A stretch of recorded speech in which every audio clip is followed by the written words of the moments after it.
सवाल है, परिवर्तन पद यात्रा को किस संज्ञान में देखते हैं? क्या परिवर्तन होगा हरियाणा में? किसकी यात्रा है ये? किसकी यात्रा है? सवाल अच्छा है, सभी को पता है। किसकी यात्रा है मुझे नहीं पता। परिवर्तन पद यात्रा जहां आप खड़े से कुछ ही किलोमीटर पहले शुरू हुई है, इंडियन नेशनल लोकदल की। तो मुझे नहीं लगता कि वो ढूंढने से भी जिस क्षेत्र में खड़े हैं यहाँ से 400 किलोमीटर दूर जाके मिलेगी। इस क्षेत्र में इंडियन नेशनल लोकदल का इस जनता ने कोई वजूद नहीं छोड़ा है। और ठीक है, कोई अगर राजनेता यात्रा करता है उसका लाभ उसको जरूर मिलता है कि वो अपने क्षेत्र को, अपने क्षेत्र से बाहर के लोगों को वहाँ की किस प्रकार की पृष्ठभूमि है, चाहे वो राजनीतिक, गैर राजनीतिक, या किसान क्या करता है, मजदूर कैसे रहता है, या वहाँ की वेशभूषा क्या है, खान पान क्या है, इन सब बातों को जानने का अवश्य काम करता है। और अच्छी बात है कि ये एक यात्रा परिवर्तन का नहीं कहूँगा, परंतु एक पैदल यात्रा है। और सब लोगों को मैं तो ये कहता हूँ, इसमें चाहे भाजपा हो, कांग्रेस हो, जो भी, अगर समाज के अंदर आपने अपनी एक पहचान, अपनी एक छाप बना के रखनी है तो लोगों से जुड़ना पड़ेगा। और जुड़ते रहोगे तो ही कामयाब होगे। भविष्य किसका क्या है ये समय बताएगा, परंतु जो जुड़ाव एक खो दिया था इंडियन नेशनल लोकदल ने, जिसके कारण वो एक सीट तक सीमित हो गए, तो वो जुड़ाव उनको बना के रखना चाहिए। इसके लिए मेरी शुभकामनाएं उनको है। नमस्कार दोस्तों, स्वागत है आपका समाचार कैरी हिंदी न्यूज चैनल में। और गुरुग्राम से खबर आ रही है, भारतीय जनता पार्टी किसान मोर्चा की प्रदेश कार्यकारिणी की बैठक रविवार को गुरुग्राम में संपन्न हुई। कृषि मंत्री जेपी दलाल ने कार्यकारिणी के उद्घाटन सत्र का शुभारंभ किया। कार्यकारिणी में मनोहर सरकार की नीतियों और श्री अन्न मिलेट्स पर विस्तृत रूप से चर्चा हुई। बैठक में प्रदेश अध्यक्ष ओम प्रकाश धनखड़, प्रदेश प्रभारी विप्लव देव, किसान मोर्चा के राष्ट्रीय अध्यक्ष राजकुमार चाहर, संगठन मंत्री रविंदर राजू, केंद्रीय संसदीय बोर्ड की सदस्य डॉक्टर सुधा यादव व मोर्चा के हरियाणा प्रदेश अध्यक्ष सुखविंदर मांडी उपस्थित रहे। सत्र के शुभारंभ में कृषि मंत्री जेपी दलाल ने प्रदेश की नीतियों के बारे में बताया तथा उन्हें आम जनता के बीच पहुंचाने पर बल दिया। प्रदेश अध्यक्ष ओम प्रकाश धनखड़ ने किसानों से संबंधित कल्याणकारी योजनाओं की जानकारी दी। प्रदेश अध्यक्ष धनखड़ ने कहा कि मोदी सरकार की नीतियों से देश के किसान खुशहाल हैं। उन्होंने आगामी कार्य योजना और संगठनात्मक विषयों पर कार्यकर्ताओं को जरूरी दिशा निर्देश दिए। संगठन मंत्री रविंदर राजू, किसान मोर्चा प्रदेश अध्यक्ष सुखविंदर मांडी, सेलाराम सहारन, प्रदेश आईटी सेल एवं सोशल मीडिया प्रभारी विजय कुमार यादव ने आज के समय में सोशल मीडिया का प्रभावी उपयोग एवं उपयोगिता के बारे में विस्तृत चर्चा की। राष्ट्रीय सोशल मीडिया प्रभारी राजेंद्र भारद्वाज, मीडिया प्रभारी मनोज यादव ने भी सोशल मीडिया के उपयोग एवं उपयोगिता के बारे में बताया। इस अवसर पर विधायक महिपाल ढांडा, विधायक संजय सिंह, प्रदेश उपाध्यक्ष बेगराज यादव, राजेंद्र संधू, महेश दहिया, संदीप राघव, तकदीर राघव आदि मौजूद रहे। कार्यकारिणी बैठक में पहुंचे प्रदेश अध्यक्ष ओम प्रकाश धनखड़ का बुके भेंट कर व शाल उड़ाकर स्वागत व सम्मान किया गया। बीजेपी किसान मोर्चा की प्रदेश कार्यकारिणी की बैठक में प्रदेश अध्यक्ष ने अपने समापन भाषण के दौरान कार्यकर्ताओं में जोश भरने का काम किया। साथ ही उन्होंने मनोहर सरकार की नीतियों और प्रधानमंत्री नरेंद्र मोदी द्वारा किसान हित में की गई जन कल्याणकारी योजनाओं की भी विस्तार से चर्चा की। सत्र के शुभारंभ में कृषि मंत्री जेपी दलाल ने साथ ही किसान मोर्चा के राष्ट्रीय अध्यक्ष राजकुमार चाहर ने केंद्र सरकार की योजनाओं के बारे में तथा केंद्रीय संसदीय बोर्ड की सदस्य डॉक्टर सुधा यादव ने संगठन के विषय पर चर्चा की। त्रिपुरा के पूर्व मुख्यमंत्री एवं हरियाणा प्रभारी विप्लव देव ने सरकार की योजनाओं के बारे में जानकारी दी। साथ ही सोशल मीडिया पर एक्टिव रहने के निर्देश दिए। हरियाणा प्रदेश भारतीय जनता पार्टी की प्रदेश किसान मोर्चा की कार्यकारिणी का बैठक गुड़गांव में किया गया है। हमारे साथ प्रदेश अध्यक्ष हैं सुखविंदर मांडी जी। क्या एजेंडा रहा बैठक का और क्या 2024 की तैयारियों को लेकर के क्या एजेंडा रहा बैठक? निश्चित तौर पे राजनीतिक पार्टी के कार्यकर्ता हैं तो चुनाव हमेशा एजेंडे में रहता है। और 2024 बहुत नज़दीक है। ये 2023-24 का जो साल है, ये चुनावी वर्ष भारतीय जनता पार्टी के कार्यकर्ताओं ने पहले से घोषित कर रखा है। निश्चित तौर पे तीसरी बार किस प्रकार से देश और प्रदेश में भारतीय जनता पार्टी बहुमत से सत्ता में आए, इन सब को लेके भी विचार विमर्श किया गया। दूसरा, क्योंकि ये किसान मोर्चा है और किसान के लिए जिस प्रकार से इन 8 वर्षों में नरेंद्र भाई मोदी और मनोहर लाल जी के द्वारा जो किसान हित की योजनाएं लागू की गई है, उन योजनाओं का जिस प्रकार से लाभ लोगों को मिला है, तो जिन लोगों को इसमें लाभ दिया गया है या लाभ मिला है उन लोगों को, उन सब लोगों से हमारे किसान मोर्चा के कार्यकर्ताओं को भी संपर्क करके, और निश्चित तौर पे उनका बहाव पहले से भारतीय जनता पार्टी के पक्ष में है, तो उसी बहाव के अनुसार हमने अपने संगठन का विस्तार भी करना है। तो आने वाले समय में निसंदेह ये जो आज पूरे दिन की जो कार्यशाला रही है, इसका लाभ आपको और हमारे संगठन को मिलेगा, आपको देखने को मिलेगा। ये बजट की चर्चाएं हो रही है, किसानों के लिए क्या खास रहा, क्या उस पर भी चर्चा की गई है? जी, जो 20 लाख करोड़ का ऋण बढ़ाने का काम केंद्र की सरकार ने किया है, जो कृषि स्टार्टअप के ऊपर जो केंद्र की सरकार ने किया है, हरियाणा प्रदेश की सरकार ने भी उसी अनुकूलता के अनुसार हरियाणा प्रदेश के किसान को भी लाभ मिले, इस प्रकार का बजट में प्रावधान किया है। कृषि के साथ साथ जो कृषि से अन्य संसाधन जुड़े हुए हैं उनके ऊपर भी पूरी तरह फोकस रहा है, चाहे वो पशुपालन हो या आपका गोट फार्मिंग हो, मधुमक्खी पालन का जो हो, मत्स्य पालन का जो हो, इन सब विषयों को जो उसके साथ जुड़े हुए, जिससे किसान की आमदनी बढ़ के आए। तो ये सारा बजट के अंदर रखा है। वो भी आज सुबह कृषि मंत्री जी आए थे, तो उन्होंने जेपी दलाल जी, उन्होंने विस्तार से इस विषय के ऊपर सबको रखा।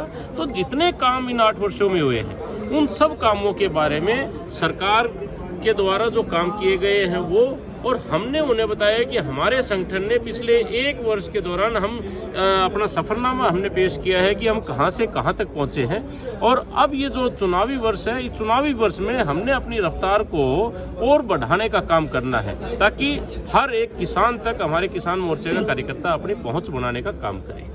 सुखविंदर जी, हरियाणा में बात करें किसानों की गतिविधियों को लेकर के, चाहे एसकेएम की बात करें, संयुक्त किसान मोर्चा की बात करें, विभिन्न प्रदर्शन भी हुए हैं। जींद में हाल ही में बड़ा प्रदर्शन हुआ। किस तरह चुनौती देखते हैं प्रदेश अध्यक्ष होने के नाते? किसानों की जो बैठकें हैं, लगातार जो सरकार का विरोध है, उसको किस चुनौती के रूप में देखते हैं? देखिए, अगर आप एसकेएम की बात करते हैं, उनके नेता राहुल गांधी के साथ यात्रा पे चलते हैं, तो उसके बाद तो कोई सवाल नहीं बचता। वो एक राजनीतिक तौर के ऊपर गुमराह करने का लोगों को काम करते हैं। और जहां कांग्रेस पार्टी की या राहुल बाबा की बात है, तो उनसे कोई ये पूछने का काम करे, या आप भी अगर किसी माध्यम से उन तक पहुंच पाए तो ये पूछिएगा कि आप आज आरोप लगाते हैं, आज आप भारतीय जनता पार्टी की कार्यशाला पे जो किसान के लिए काम किया है उसके ऊपर भी उंगली उठाने का काम करते हैं। आप अपने समय में क्या काम करवा पाए थे किसान के लिए, वो बताने का काम करें। मैं निस्संदेह इस बात को कह सकता हूं कि हरियाणा प्रदेश या देश भर में नरेंद्र भाई मोदी जब से इस देश के प्रधानमंत्री बने हैं, तब से लेकर या उससे पहले का किसी को ये पता हो कि कृषि मंत्री कौन था, क्या योजनाएं होती थी? मात्र कुछ 1000 करोड़ बजट होता था, आज 1 लाख करोड़ उससे बढ़ाने का काम अगर किसी ने किया है तो नरेंद्र भाई मोदी ने किया। आज एमएसपी गारंटी कानून बनाने का काम किया, पहली दफा इस देश के अंदर किसी ने किया तो नरेंद्र भाई मोदी ने किया। आज अगर हरियाणा प्रदेश की आप बात करें, जिस बीमा योजना को लेके ये राहुल बाबा का जो गैंग था ये विरोध करता था, इसी प्रकार से बहकाने का काम किसानों को करता था कि आप कोई बीमा योजना आ गई तो आपकी जमीनें चली जाएंगी। और उसी बीमा योजना पे हरियाणा प्रदेश ने प्रीमियम के तौर पे 1500 करोड़ रुपए देने का काम किया है बीमा कंपनी को, और रिटर्न उससे 5980 करोड़ रुपए किसान को दिलवाने का काम किया। तो 3 गुना उसका किसान को मिला है। हमने इन 8 वर्षों के दौरान 1100 करोड़ रुपया किसान को मुआवजे के तौर पे दिया है। सबसे ज्यादा फसल एमएसपी के ऊपर खरीदने का हमने काम किया है। हम भावांतर भरपाई योजना के तहत हम फसलों को लेने का काम करते हैं। आज राहुल बाबा की जहां सरकारें हैं, कांग्रेस की जहां सरकारें हैं, वहां बाजरे की खरीद नहीं होती। ये आप जिस क्षेत्र में आप खड़े हैं, दक्षिण हरियाणा का ये क्षेत्र है, ये बाजरे का क्षेत्र है। और साथ लगता अशोक गहलोत जी कांग्रेस के मुख्यमंत्री हैं। मैं ये कहता हूं, अशोक गहलोत जी ने इन 4.5 वर्षों में राजस्थान के किसान का 25,000 करोड़ रुपया डकारने का काम किया है एमएसपी के ऊपर बाजरा ना खरीद करके।